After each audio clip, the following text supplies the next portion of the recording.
Hello everyone, Kisa here from 2 to 4 channel, and I'm glad to inform that we are back. Yay! The main reason we're back is because at least I am back. It's because Springfest is happening and I want to be part of the action even though I can't actually play because I'm not in the US. So yeah, I'm gonna try to do deck lists, some deck analysis, and like maybe some guests, just like in the back, just like when I did this channel the first time. But yeah, and to begin, I want to do a deck profile on a deck I've been playing in the Japanese format for like the past months, and it's really really good. And I want you guys to really try it in English, especially after the ban list hits and Data Live probably will die, which is sad because I only own Data Live in English. But yeah. Anyways, very sad. Anyways, let's talk about my one of my contenders for best deck after ban list is Mushoku Tensei. Uh, Mushoku Tensei is a very powerful set. It's all based around the six-sided world trait, and it has some very powerful power lines, which not all decks have access to, and they are very hard to break. So you will be playing a deck that has unorthodox standby targets, and it will twin drive a lot. So you will have a deck that self replaces the board very fast. So obviously climax of choice, it's standby, four for your level one combo, four for your level three combo. You usually want these. This is incidental.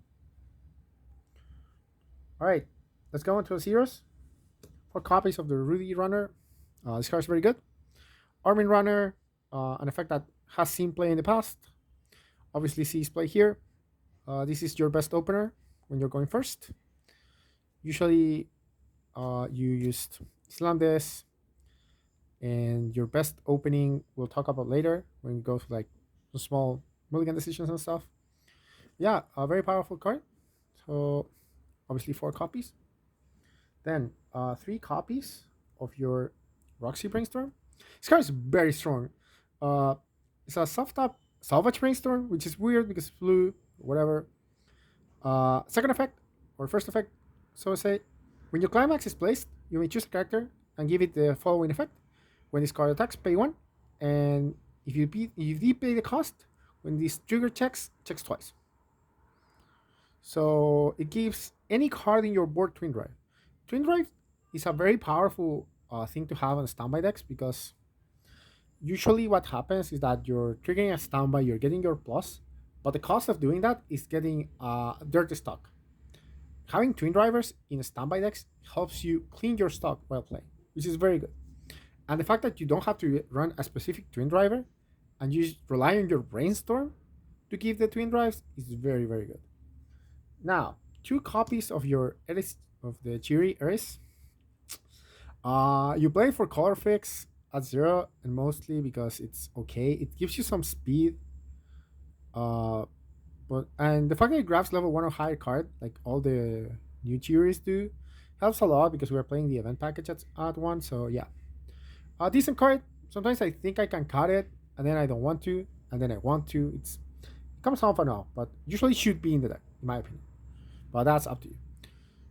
As I mentioned, we're running the event package. That means two copies of the event bonder Roxy. She has two effects.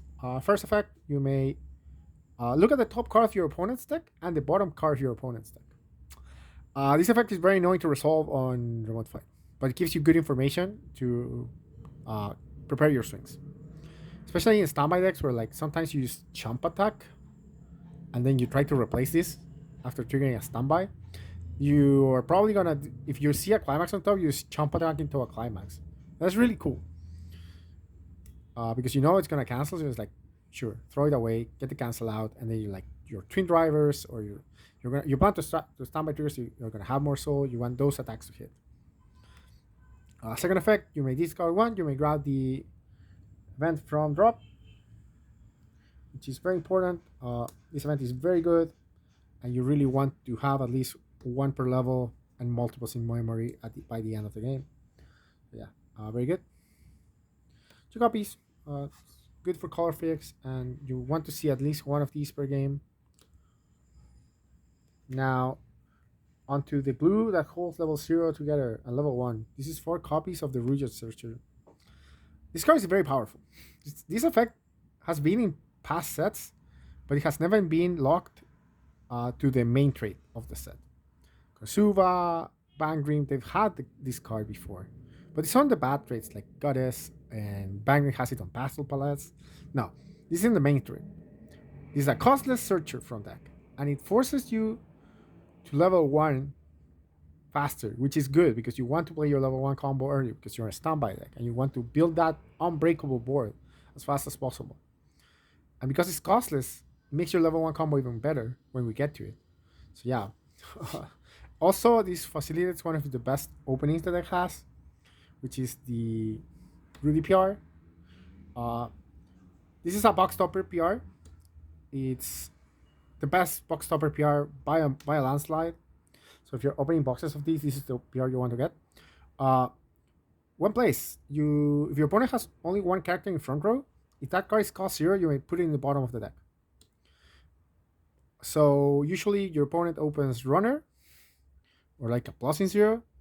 You may play your Ruger, clock yourself, go search your Rudy PR, play the Rudy PR, bottom deck their card, choose 3 things. And you deny their pluses by just clocking 1, which it gets you faster to level 1, which is what you already want. And you got a free body with this because you attack twice, you have to stock. So if this dies, you use the second effect, which is when it goes to waiting room, you may pay 2 and salvage a character. Very powerful card. This used to be $60 in JP. Pray that because of the reprint promo pack, it's not $60 here. And rounding up the series, we have the Rudy Bouncer. When placed, you may give a character 1k.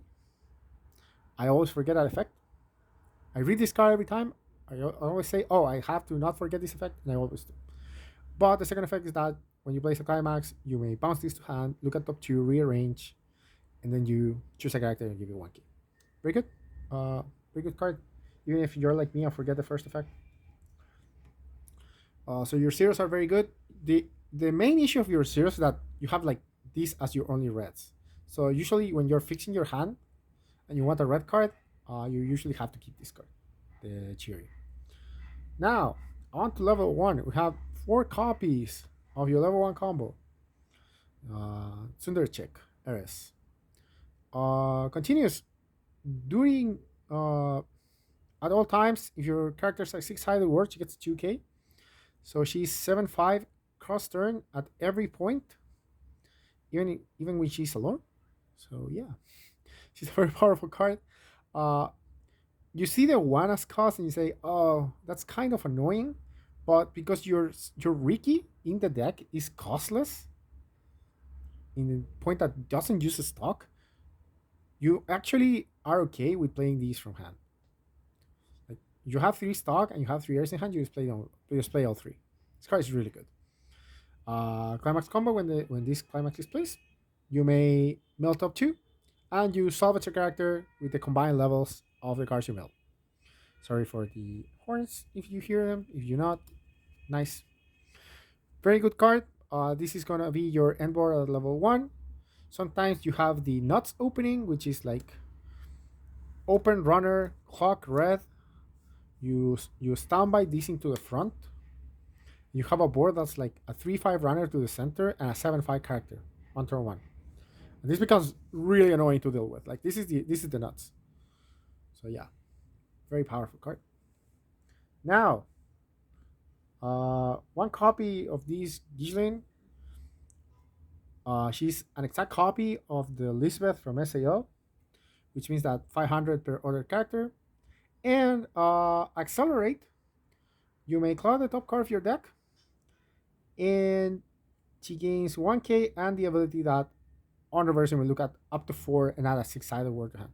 These are very good to keep hand when you're not finding your combo. It's not bad to just standby this as a target because it's still decently sized, especially when you're 2-2 back row. So yeah, very good. you run one because you don't have much space, so one is at least fine. You always search it with this beauty right over here. This is the this is what we call the pendant event. I don't remember the exact name because obviously I cannot read it. Uh, this card has uh, basically two effects. You cannot play it if you don't control a Roxy. That's why your brainstorm being a Roxy is so important because it facilitates this at every point of the game. If you don't have a Roxy, you search the Bonder, who is a Roxy, and you shove it into the back and have your Roxy condition for the rest of the game. So what it does is that you search your deck for a six-sided word character, and then you discard the card, and this goes to memory. And on memory, when you level up, you may put this card from your memory into your waiting room and search at six-sided world and add it to hand. This card is a foolish burial. It's like a foolish burial demonic tutor kind of effect, and it gives you an additional search later. So usually what you do with this when you play it early is that you go and set up your standby targets, and then depending on the situation, you search your early plays or your counters to fight level 2, or if your level 2 or if your level 1 went so well that you don't need it, you save it for 3, save like 1 or 2 for level 3, and you go grab your finishers or your stock swap, which is really important against some decks. This card's really powerful. I wish we could play 4, but space is really tight. So yeah, I think 3 is fine. Also, you go through your deck super fast, so you see 1, and usually you use 1, and if you have to use it on 2, you use it like at least once, so you have it for 3, and you're fine. That's level 1, only 8 cards, and only 5 are characters. Usually because every time you're gonna standby a 1, it's gonna be your Ares combo, because she's a very good standby target on her own. And the main reason she is that is because we have this card. This is the Gishlane 2/2. This is actually one of the SPs, and on initial release, I was like, why is this SP? But the card is really good. It's a very powerful card in the set. She has 2 effects. Continues. You have 2k for every character in your back row. Fine. Gets to 9k. It's not the best, but the second effect is that she's a global 1k power. This is incredible. The main reason is because this is a double purpose card. Most of the time, this card is going to be sitting on your back row as your 1k pump, and you're never going to move it because you're winning board.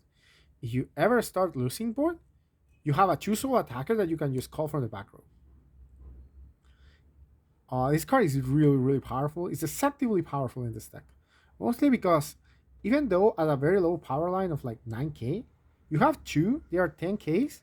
That's like low tier standby targets. If you have like these plus one of the other pumps we have in the deck, this becomes really fat. And she still pumps the rest of the board.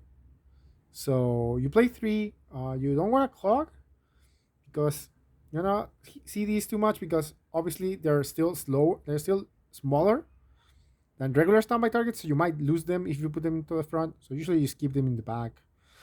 This is cool because usually when you're playing a standby deck, you want to call your 2 to the back, so you move it to the front later. But you have sets like Ruby and Danmachi coming up later that say, yeah, that card in the back stays on the back. And against you, you don't care. This card usually stays on the back anyways.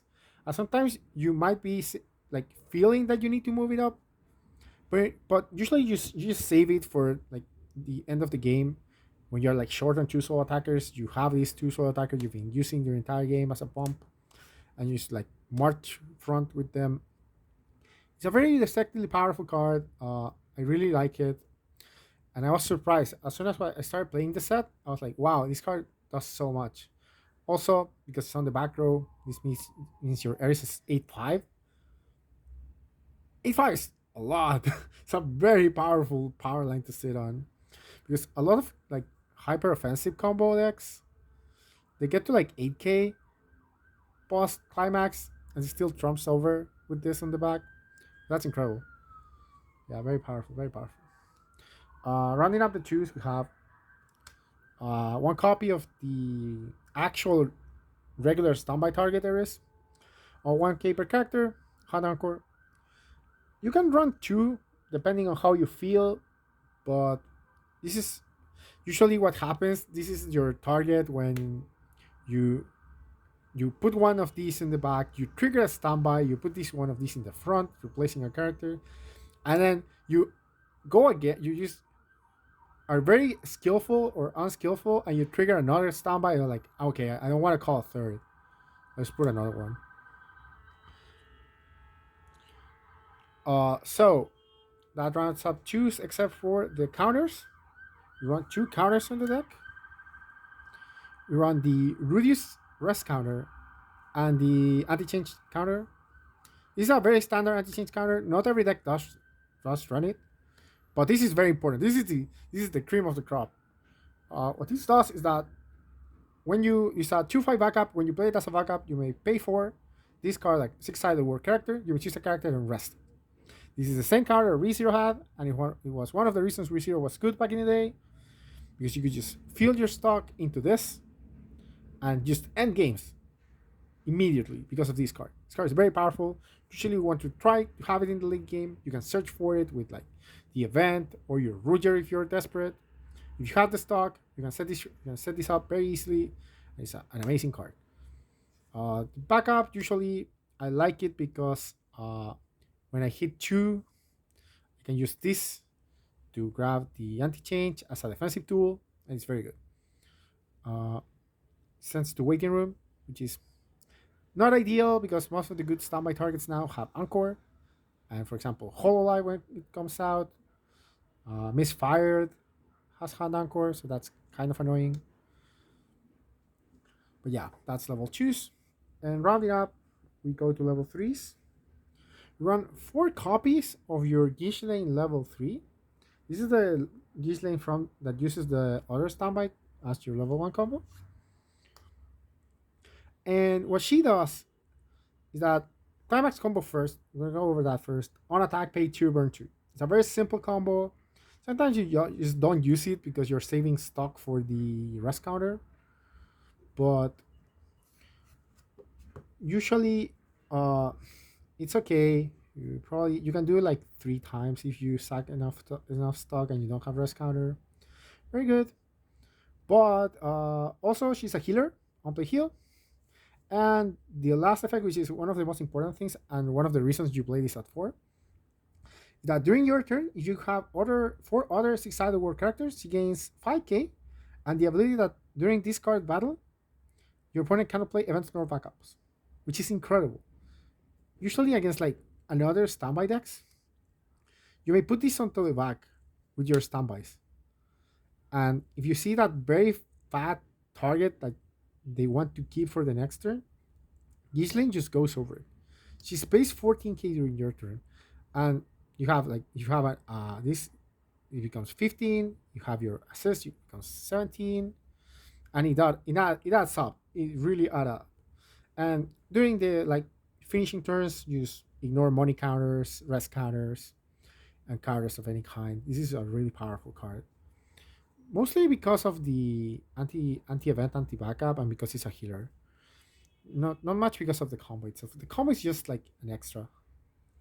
2 copies of your Roxy assist. This has on play. You may draw 2 each one. She's a 2k assist to front, which is really good. And she has a third effect, which is one of the most important effects for this deck.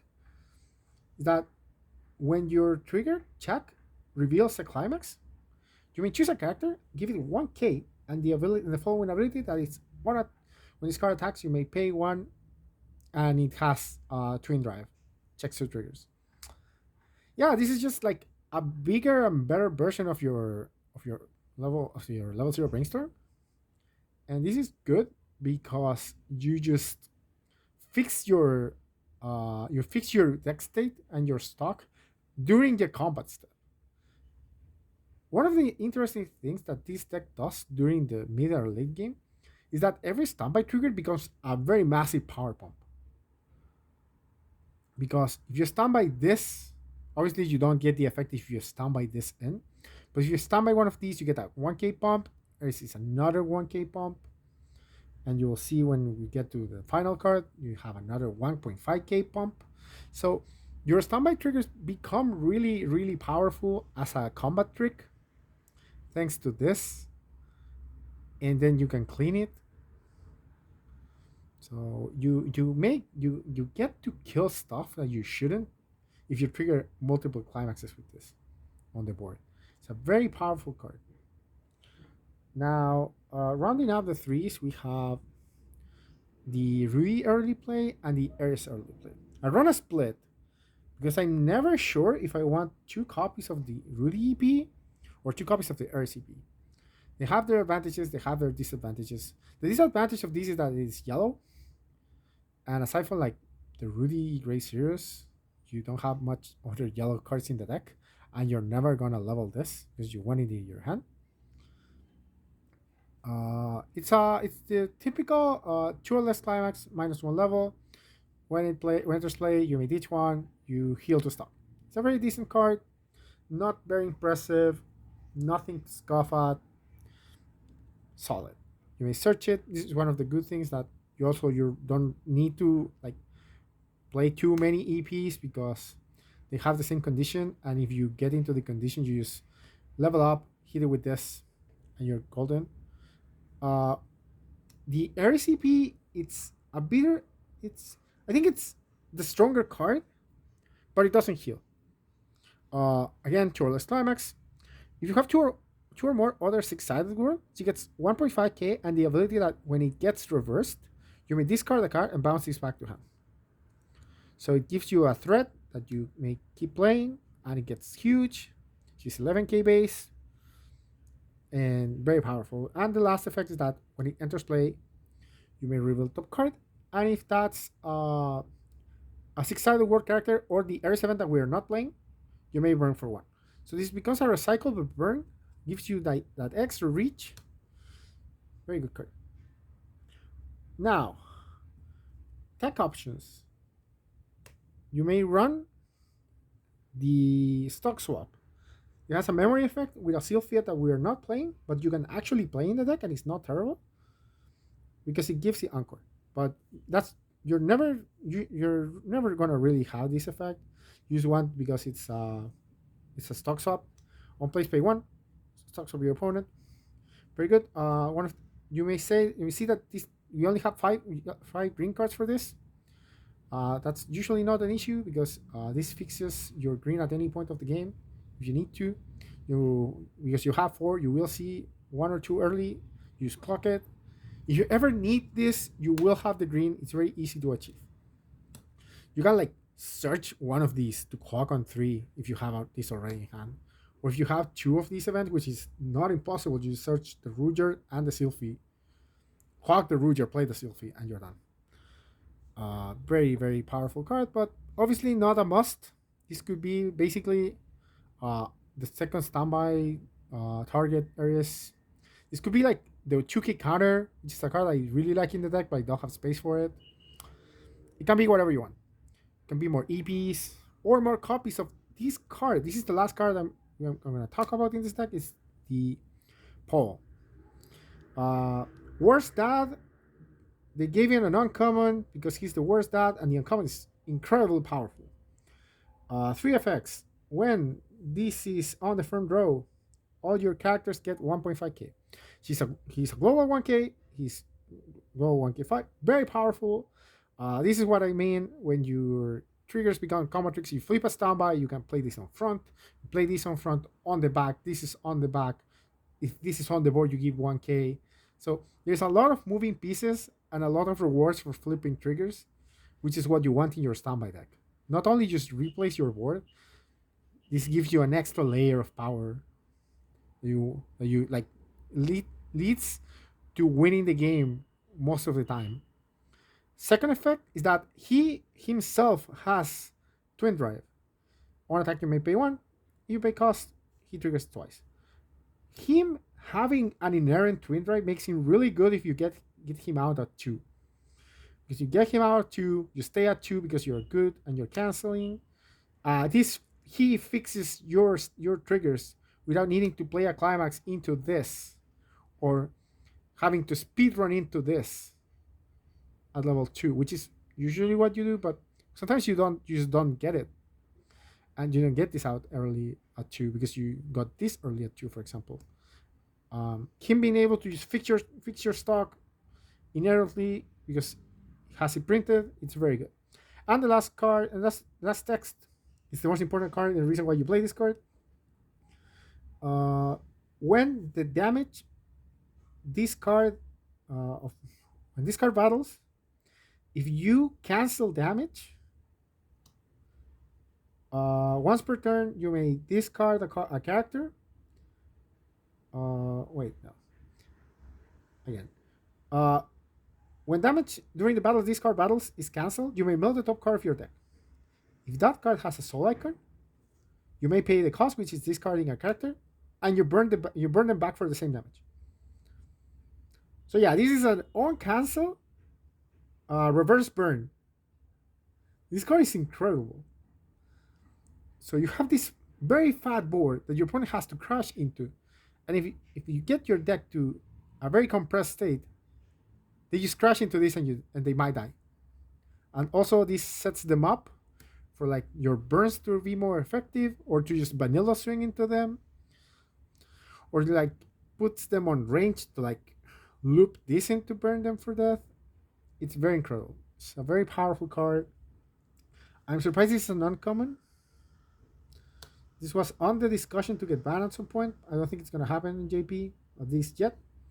But yeah, very powerful. Most of your deck, you just like set up your board as every standby deck goes, and then you just you start plussing with very powerful pumps, which means that if you trigger at the right moment, which is very possible because everything has twin drive, you may get into a situation where like, oh, I'm 2k short, not I'm 2k short, and I have this in the back, trigger a standby, not anymore, call your pull, 1k pump to whatever that's attacking because of the Roxy, now you're 2.5k power up. You just get over what you wanted to get over. Uh, the nature of getting rewarded with power while triggering makes fronting cards a better proposition than usually with standby. Sometimes you just like, I don't want to lose my standby target on the board. I'm just gonna swing like aside because I know I can't beat it and I need the card on the back because it's gonna be with more power while during my turn. Now this lets you say, whatever, I'm just gonna swing. If I get the trigger, I'll put a card that makes my card win. And if I don't get the trigger, this is gonna get reversed. But a following standby trigger during the turn will replace this anyways. So lets you play more aggressive with your deck and be like not punished for trying to push damage with this deck. And that's very cool. That's what I like about this deck. It's because nothing has Encore TBH. You just like swing and it will probably not die. And if it dies, it will get replaced. And because of this card and the fact you have these on your level 2 pumps, you gamble a lot into getting the power during the combat step, which is not something many decks can do. And that's one of the strengths of this deck, that it just gets very big, very huge, very fast. And replaces every time you lose a character, you will replace it. It's a very powerful deck. It's a very fun deck as well. So yeah, I suggest you to give it a try. And any questions, leave it in the comments down below. But yeah, usually mulligan decisions, it will depend on which climax you start with. If you start with the Gisling climax, uh, sending one of the heiresses to waiting room, it's ideal. I usually do it even if I only have this. because the Rudy plus Eris start is just very, very, very powerful and very oppressive. Because if you get this start, you're so ahead in the early game. Also, this protects you from like opposing Rudy PR effects, albeit in the mirror or from Ruby, who has the neon cut. Uh, this opener protects you from that as well. So it's a very powerful opener. You don't have to force it, but you get it a lot of the time. And if you get it, this is how you play it. Because it's basically impossible they will kiss this as zero. They might get over this, but they won't get over this. So yeah, I think that's everything for today. I hope you liked the deck profile. If you want a different approach to the deck profiles, please let me know in the comment section down below. And yeah, hope you had a great time. And don't forget, you can ask me if you see me on Discord at any point. You can just ask me about stuff. And yeah, thank you very much. And I'll see you guys in your next. Yeah. So yeah, see you guys in the next one. Bye bye.